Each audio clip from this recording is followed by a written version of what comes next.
Belong करते हैं इग्नोफाइटा से। और जो ये इग्नोनाइट्स हैं ये दो तरह के कैरेक्टर्स दिखाते हैं, ये प्लांट्स भी हैं और एनिमल्स भी हैं।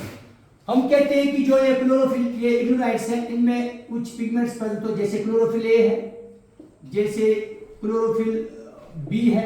अगर पिगमेंट्स प्रेजेंट है तो क्या कहेंगे, प्लांट कहेंगे ना, तो इनको हम बोलते हैं हॉलोफाइटिक। क्या कहेंगे, हॉलोफाइटिक। हॉलोफाइटिक का मतलब है ये प्लांट के कैरेक्टर्स दिखाएगा, ठीक है ना बेटा। दूसरी तरफ हम देखते हैं कि जो ये इग्नोनाइट्स है इनमें सेल वॉल एब्सेंट है। अगर सेल वॉल एब्सेंट है तो किसका कैरेक्टर हुआ, एनिमल का। तो यहां लिखेंगे cell wall absent, cell wall absent. Cell wall absent है तो एनिमल का कैरेक्टर है। इसका मतलब है ये दिखाएंगे हॉलोजोइक न्यूट्रिशन, हॉलोजोइक न्यूट्रिशन। अगर हॉलोजोइक न्यूट्रिशन दिखाते हैं तो एनिमल है, क्या है, एनिमल।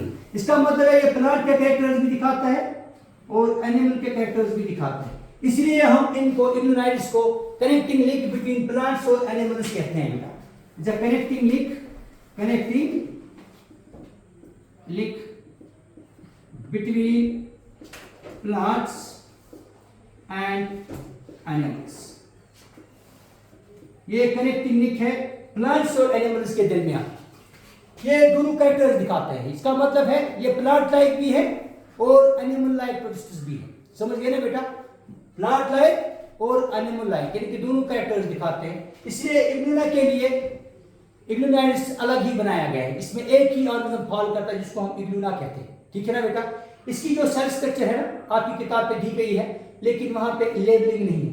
सेल स्ट्रक्चर को बना के इनकी स्ट्रक्चर को, उसको हम लेबलिंग करेंगे। क्या करेंगे बेटा, कहते हैं कि जो इग्नोनाइट्स हैं ये मोस्टली आपको फ्रेश वाटर में मिलते हैं।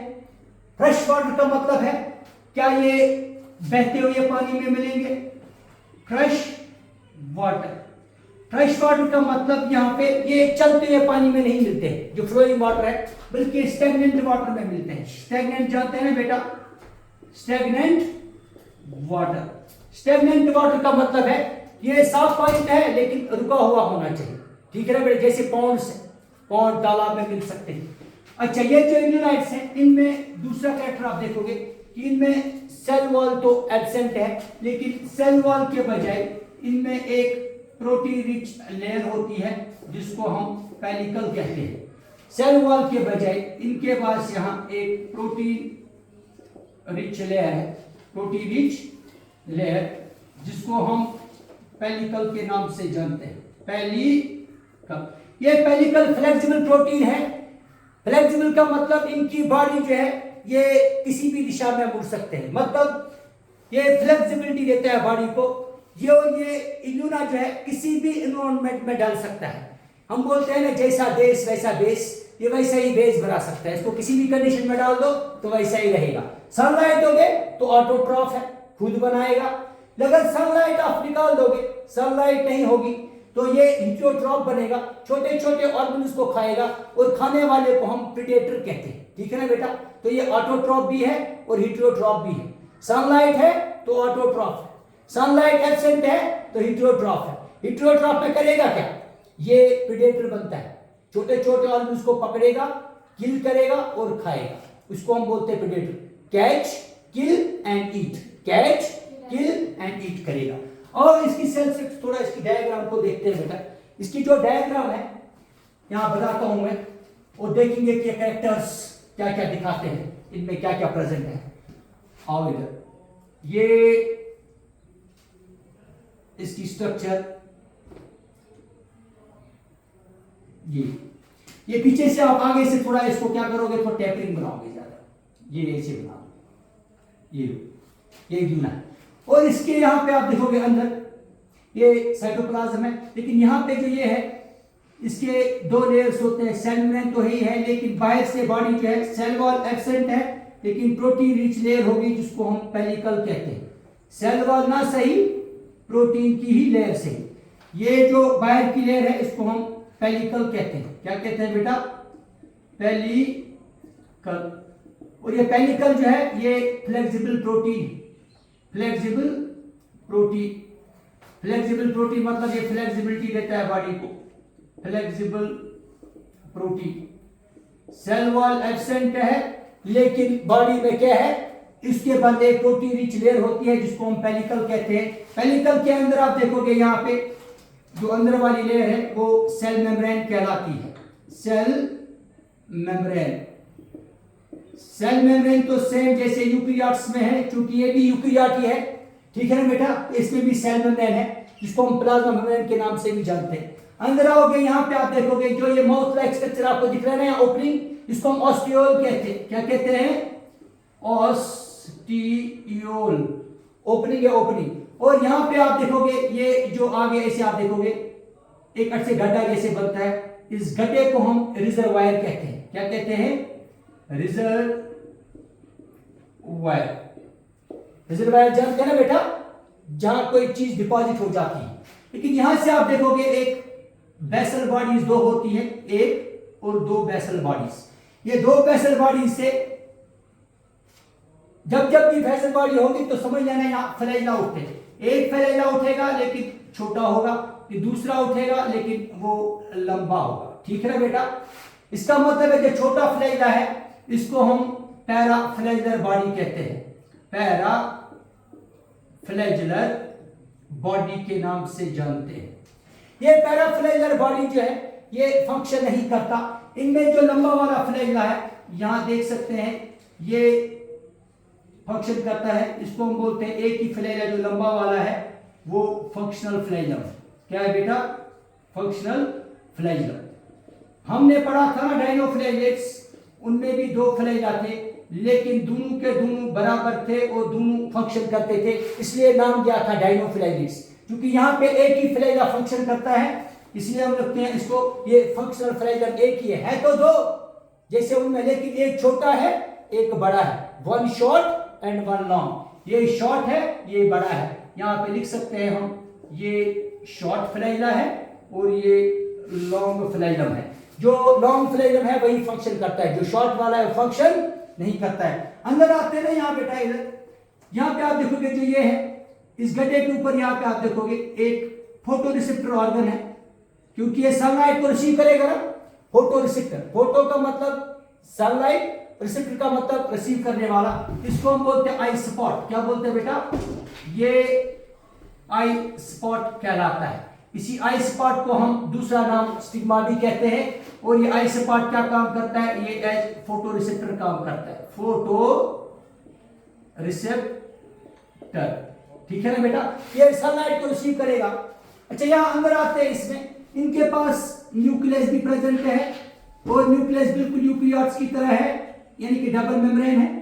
और इस न्यूक्लियस के अंदर यहाँ पे न्यूक्लियोलर बॉडी भी है जिसको हम न्यूक्लियोलस कहते हैं। ये न्यूक्लियस, ये न्यूक्लियस है और अंदर यहाँ पे न्यूक्लियोलस, ये न्यूक्लियोलस आरएनए बनाता है। आगे पढ़ेंगे ना बेटा, न्यूक्लियोलस, न्यूक्लियस भी है और न्यूक्लियोलस भी है। और यहाँ पे इसके पास एक कंट्रैक्टाइल वैक्यूल भी होता है जो ऑस्मोरेगुलेशन का काम करता है, जो कि पानी में है तो वाटर बैलेंस मेंटेन करेगा। तो यहाँ लिख सकते हैं इनके पास एक कंट्रैक्टाइल वैक्यूल भी होता है, कंट्रैक्टाइल वैक्यूल। और ये कंट्रैक्टाइल वैक्यूल की मदद से क्या करते हैं बेटा? ऑस्मो रेगुलेशन करते हैं, ऑस्मो रेगुलेशन, ऑस्मो रेगुलेशन। यानी कि पानी की बैलेंस जो है, पानी कितना अंदर आएगा कितना ऑस्मोटिक बैलेंस मेंटेन करते हैं कौन?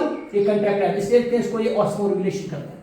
अच्छा यहाँ पे आते हैं, इस पे यहाँ पे फोटोसिंथेटिक पिगमेंट्स भी प्रेजेंट रहते हैं। और फोटोसिंथेटिक पिगमेंट जो है उनको हम बोलते हैं ये क्लोरोप्लास्ट भी है, क्योंकि ये ऑटोट्रॉफ है। क्लोरोप्लास्ट, क्लोरोप्लास्ट भी प्रेजेंट है। और क्लोरोप्लास्ट में जो पिगमेंट्स है बेटा, यहाँ पे पिगमेंट्स बहुत सारे पाए जाते हैं। एक पिगमेंट जो है उसको हम लिखते हैं क्लोरोफिल ए प्रेजेंट है, इनमें क्लोरोफिल बी प्रेजेंट है। पहले बोला था ना मैंने, क्लोरोफिल ए भी है बी भी है, इसलिए तो ऑटोट्रॉफ है। इनमें कैरोटिनॉइड्स भी होते हैं जो कि येलो कलर्ड पिगमेंट्स हैं। अच्छा इनमें ज़ेंथोफिल्स भी हैं। ज़ेंथोफिल्स में मगर जो इंपॉर्टेंट ज़ेंथोफिल है उसको हम फ्यूकोजेंथिन कहते हैं। यहाँ पे आप याद रखना फ्यूकोजेंथिन ना होके यहाँ जियाजेंथिन होता है, या ठीक है ना बेटा। यहाँ ज़ेनथोफिल के बजाय कौन होता है, एक इंपॉर्टेंट ज़ेनथोफिल जिसको हम ज़ियाज़ेंथिन के नाम से जानते हैं। यहाँ पे कुछ हमारे पास क्लोरल फूड जो है इसके पास, उसको हम पैरामाइलम स्टार्च कहते हैं, पैरामाइलम स्टार्च। पैरामाइलम स्टार्च के साथ साथ यहाँ पे इनके पास ये ऑयल्स भी स्टोर करते हैं, समझ गए ना बेटा। पैरामाइलम स्टार्च और ऑयल्स दोनों स्टोर करते हैं, इनको बोलते हैं ये स्टोर्ड फूड है। क्या है बेटा, ये स्टोर्ड फूड, इनके फूड स्टोर करते हैं। तो ये हिग्लोनाइड जो है ये फ्रेश वाटर में तो रहते हैं मगर स्टैग्नेंट वाटर में रहते हैं, क्योंकि सेल वॉल एब्सेंट है। सेल वॉल एब्सेंट एनिमल का कैरेक्टर है, इसका मतलब है ये हेटेरोट्रॉफ है। इनमें सेल वॉल के बजाय एक प्रोटीन रिच लेयर है जिसको हम पेलिकल कहते हैं, और पेलिकल इनकी बॉडी को फ्लेक्सिबिलिटी देता है, किसी भी कंडीशन में रह सकते हैं। फ्लेक्सिबल पेलिकल के अंदर यहाँ पे जो सेल मेम्ब्रेन है वो सेम वैसी है जैसे यूकेरियोट्स में है, प्रोटीन और लिपिड का बना है। अंदर आप देखोगे इनमें क्लोरोप्लास्ट भी प्रेजेंट है, सेल वॉल एब्सेंट है लेकिन क्लोरोप्लास्ट प्रेजेंट है। सेल वॉल एब्सेंट का मतलब एनिमल का कैरेक्टर, क्लोरोप्लास्ट जो प्रेजेंट है ये प्लांट का कैरेक्टर है। इनमें जो पिगमेंट्स है क्लोरोफिल ए है, बी है, कैरोटीनॉइड्स है, ज़ेनथोफिल्स है, और ज़ेनथोफिल में स्पेशली ज़ियाज़ेंथिन पाया जाता है, इसका मतलब ऑटोट्रॉफी।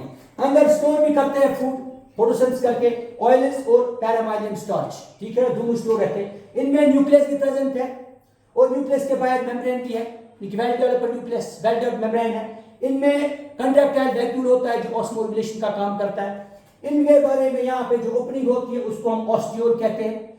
और यहाँ पे जो ये आपको दिख रही है ये बॉडी जो फूली बॉडी अंदर से है उसको हम रिजर्वायर कहते हैं। और रिजर्वायर के अंदर आप देखोगे इसके बेस पे यहाँ पे दो वेसल बॉडीज है जहां से दो फ्लैजिला उठते हैं, एक शॉर्ट रहता है जिसको हम पैराफ्लैजिलर बॉडी कहते हैं और दूसरा लॉन्ग फ्लैजिला है जो फंक्शनल है। इसका मतलब है इनके पास भी दो फ्लैजिला है लेकिन एक ही फंक्शन करता है, ठीक है ना बेटा। और ये गड्ढे के ऊपर यहाँ देख रहे हैं ये आइसोपॉट है, इसको हम स्टिग्मा भी कहते हैं, और ये फोटोरिसेप्टर ऑर्गन है, फोटोसिंथेसिस का काम करेगा, लाइट लेके फोटोसिंथेसिस। लेकिन अगर लाइट एब्सेंट है, लाइट नहीं है, तो ये क्या बनेगा, हेटेरोट्रॉफ बनेगा, तो प्रीडेटर बनेगा। प्रीडेटर का मतलब है छोटे छोटे ऑर्गेनिज्म को खाएगा, समझ गए बेटा। तो ये टोटल था किसके बारे में, पिग्लियोनाइड्स के बारे में। इसके बाद जो हमारे पास चौथा ग्रुप है वो है सलाइन मोल्ड जो हम कल ले लेंगे।